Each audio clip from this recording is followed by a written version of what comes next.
My dear friends, NCERT के polity subject के series में चैप्टर नंबर 7 जिसका नाम है राज्य का नीति निर्देशक तत्व, इसके बारे में पढ़ेंगे।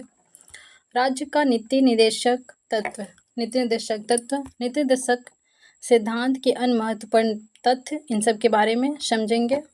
क्विक रिवीजन सीरीज है, आप थोड़ी सी टाइम में पूर्ण चैप्टर को रिवीजन कर पाएंगे इससे।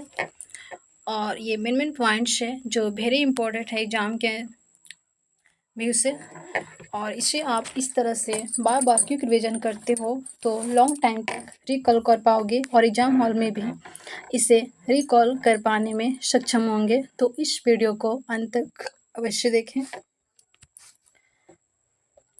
निर्देशक सिद्धांत, सामाजिक और आर्थिक लोकतंत्र को प्राथमिकता हेतु कल्याणकारी राज्य का लक्ष्य। नीति निर्देशक सिद्धांत को भारत देश के संविधान में शामिल करने का क्या है, उद्देश्य क्या है, क्या लक्ष्य है? तो सामाजिक और आर्थिक लोकतंत्र को प्राथमिकता हेतु कल्याणकारी राज्य का लक्ष्य। कानून नीतियाँ, एक मतलब देखिए, एक कल्याणकारी राज्य का स्थापना करना, सामाजिक और आर्थिक लोकतंत्र को प्राथमिकता देना, यह नीति निर्देशक सिद्धांत का लक्ष्य है, उद्देश्य है। कानून या नीतियाँ बनाने और लागू करने में सरकार के मार्गदर्शक का कार्य करना। ये जो भारतीय संविधान में भाग 4 में शामिल है नीति निर्देशक सिद्धांत, तो ये जो है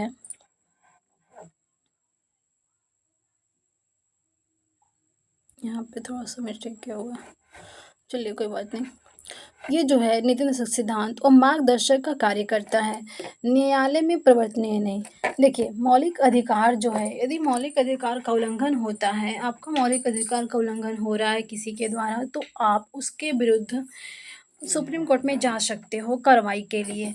परंतु नीति निर्देशक तत्व जो हैं, यदि यह सरकार नहीं करती है, इनके जो प्रावधान दिए गए हैं कल्याणकारी राज्य का स्थापना करना, जो कुछ भी उसमें बताया गया है, अगर नहीं भी करती है तो भी आप सुप्रीम कोर्ट में या किसी भी कोर्ट में इसके विरुद्ध कार्रवाई करने के लिए आप नहीं जा सकते हो।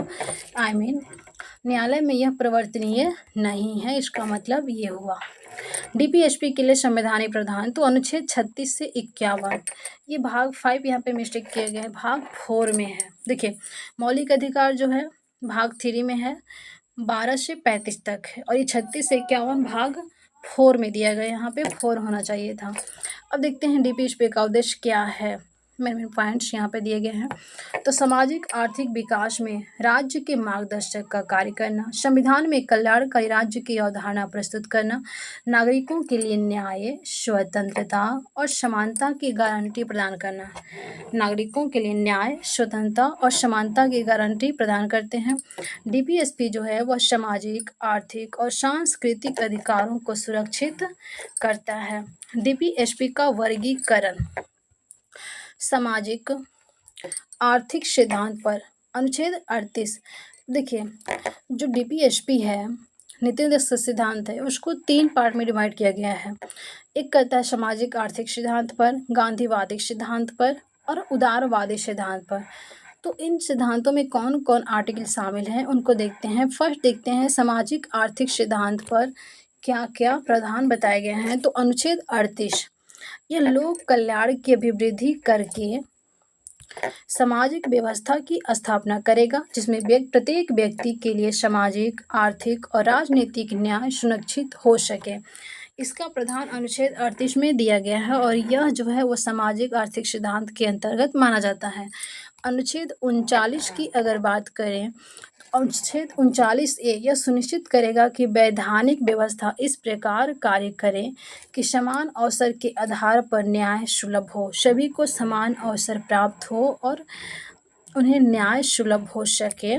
तो यह अनुच्छेद 39A में है। अनुच्छेद 41 में बेरोजगारी, बुढ़ापा, बीमारी और विकलांगता के लिए सार्वजनिक सहायता, यदि कोई बेरोजगार है, बुढ़ापा है, बीमार है, विकलांग है, तो उनके लिए सार्वजनिक सहायता का प्रावधान अनुच्छेद 41 में किए गए हैं। अनुच्छेद 42 की अगर बात करें तो राज्य कार्य की स्वतंत्रता, राज्य कार्य की न्याय संगत और मानवोचित दशाओं को सुनिश्चित करने के लिए और प्रसूति सहायता की व्यवस्था करेगा, यह अनुच्छेद 42 में है। अनुच्छेद 43 ए में राज्य किसी उद्योग में लगे हुए उपक्रमों, स्थापनाओं या अन्य संगठनों के प्रबंध में श्रमिकों का भाग लेना सुनिश्चित करने के लिए उपयुक्त विधि या किसी अन्य रीति के कदम उठाएगा। अनुच्छेद 43 ये कहता है कि राज्य किसी उद्योग में लगे हुए उपक्रमों, स्थापनाओं या अन्य संगठनों के प्रबंध में श्रमिकों का भाग लेना सुनिश्चित करने के लिए उपयुक्त विधि या किसी अन्य रीति के कदम उठाएगा। अब देखते हैं गांधीवादी सिद्धांत। ये तो हो गए सामाजिक सिद्धांत। इन बातों को अगर पढ़ेंगे, इन लाइनों को, तो साफ समझ में आ रहा है कि ये समाज की बात कर रहा है, सामाजिक आर्थिक सिद्धांत की बात कर रहा है। तो 38, 39 का ए, 41, 42, 43 ए, ये सारे क्या हैं, सामाजिक आर्थिक सिद्धांत पर आधारित है। अब है गांधीवादी सिद्धांत।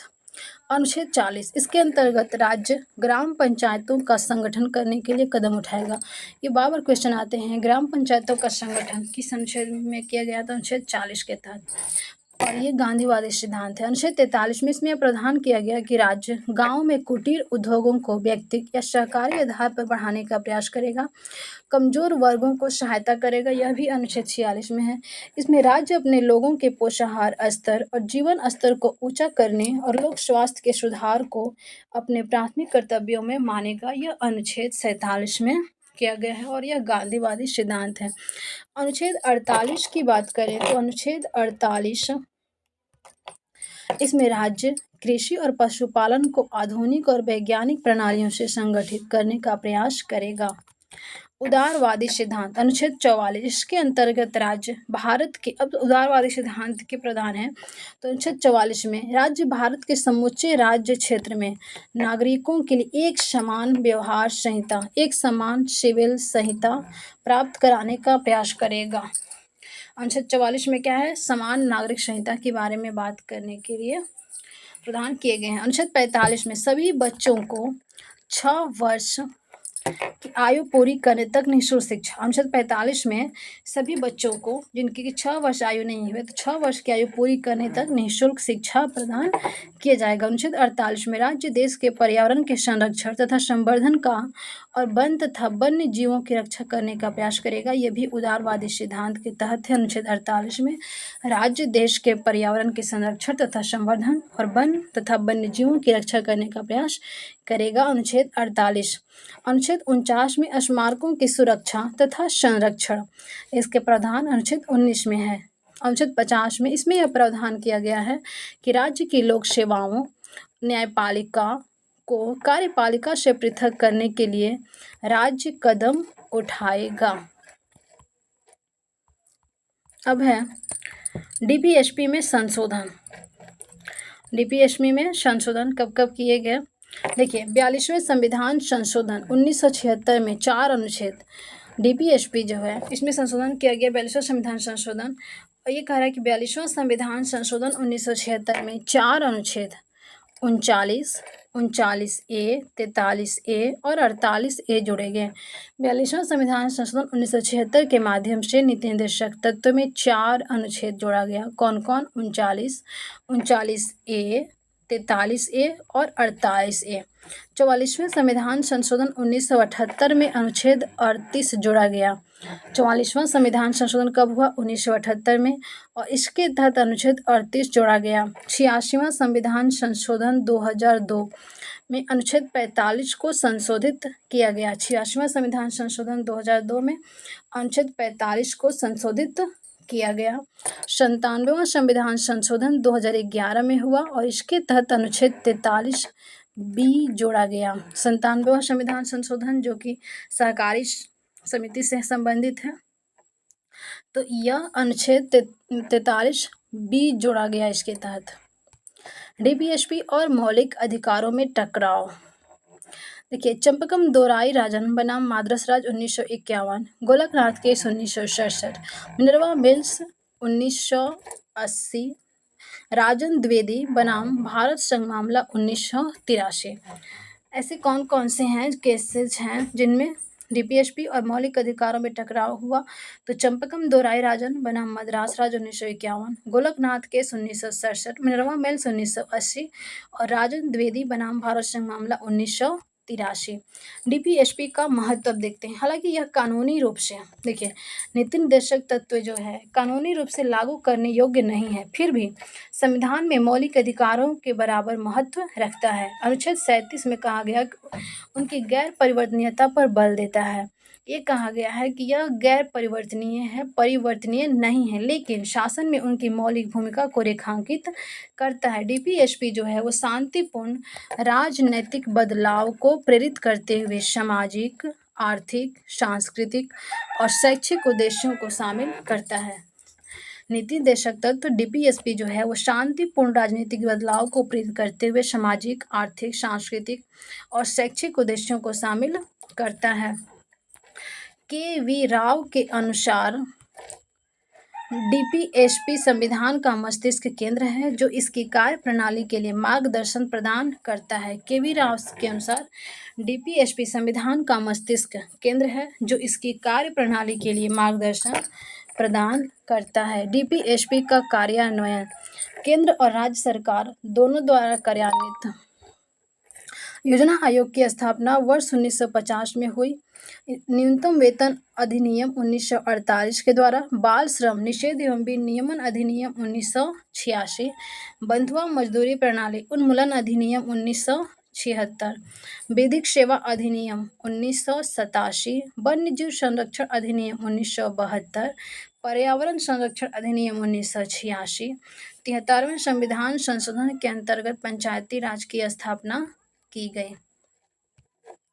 फिर से देखते हैं डीपीएसपी केंद्र और राज्य सरकार दोनों द्वारा कार्यान्वित होता है। योजना आयोग की स्थापना वर्ष 1950 में हुई। न्यूनतम वेतन अधिनियम 1948, बाल श्रम निषेध एवं नियमन अधिनियम 1986, बंधुआ मजदूरी प्रणाली उन्मूलन अधिनियम 1976, विधिक सेवा अधिनियम 1987, वन्यजीव संरक्षण अधिनियम 1972, पर्यावरण संरक्षण अधिनियम 1986, 73वां संविधान संशोधन के अंतर्गत पंचायती राज की स्थापना। देखिए, ये सारे जो कार्य किए गए हैं अधिनियम बनाकर, प्रस्ताव लाकर, ये सभी डीपीएसपी का ही कार्यान्वयन है। तो ये चैप्टर समाप्त हुई। मिलते हैं नेक्स्ट वीडियो में। यदि ये वीडियो अच्छी लगी हो तो लाइक करें, शेयर करें, कमेंट करें, अपना सुझाव दें और इस चैनल को सब्सक्राइब कर लें। यदि इस चैप्टर का विस्तृत रूप से चाहिए तो कमेंट करें। हम इसके लिए कोशिश करेंगे ताकि पूरी चैप्टर को आपके लिए अवेलेबल करा पाए। मिलते हैं नेक्स्ट वीडियो में। Thanks for